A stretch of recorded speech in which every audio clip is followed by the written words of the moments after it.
तो इंडिया ने पाकिस्तान को फिर से हरा दिया और पूरे देश ने इसे सेलिब्रेट भी किया। पर यह कोई नॉर्मल क्रिकेट मैच नहीं था। Well of course considering all the greatest rivalry and all, पर मैं उसकी बात नहीं कर रहा। इसमें एक मार्केटिंग स्टंट था।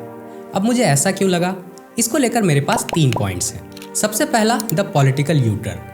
पाकिस्तान के पीएम और बोर्ड पब्लिक फोरम पर आकर बोलते हैं कि वो इंडिया के साथ मैच बॉयकॉट करेंगे, जबकि वो ये बात अच्छे से जानते हैं कि अगर वो इंडिया के साथ क्रिकेट नहीं खेले तो इससे पाकिस्तान क्रिकेट बोर्ड का फाइनेंशियल सुसाइड हो सकता है, वहाँ लिटरली क्रिकेट खत्म हो सकता है। तो ये फाइनेंशियल रियलिटी पता होने के बावजूद उन्होंने ये स्टेटमेंट क्यों दिया? और मजाक देखिए, ये स्टेटमेंट देने के सिर्फ 7 दिन बाद वो अपनी बात से पलट भी जाते हैं।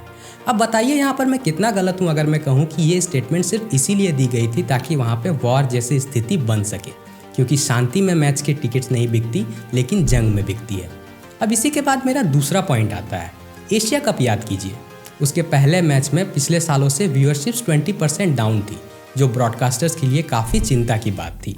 फिर वहीं पर एक कंट्रोवर्सी क्रिएट होती है, स्टेटमेंट आता है कि प्लेयर्स आपस में हाथ नहीं मिला रहे, और रिजल्ट अगले 2 मैचों में व्यूअरशिप्स वापस जंप कर जाती है। यानी कि गिरती हुई टीआरपी को बचाने के लिए उन्होंने कंट्रोवर्सी का इंजेक्शन दिया। अब इसके बाद आता है मेरा तीसरा रीज़न। मार्केटिंग में इसे कहते हैं the uncertainty principle. Sports marketing का एक रूल है कि ऑडियंस मैच तभी देखेगी जब रिजल्ट अनसर्टेन यानी 50-50 हो। लेकिन इंडिया और पाकिस्तान के केस में अब ये 50-50 नहीं, ऑलमोस्ट 90-10 हो चुका है। हमें लगभग हर बार पता होता है कि इंडिया ही जीतेगी। तो जब अनसर्टेनिटी खत्म हो जाती है तो ब्रॉडकास्टर्स को ड्रामा क्रिएट करना पड़ता है ताकि व्यूअर्स स्क्रीन से चिपके रहे, और यहीं पर उस स्टेटमेंट के साथ उन्होंने वही किया।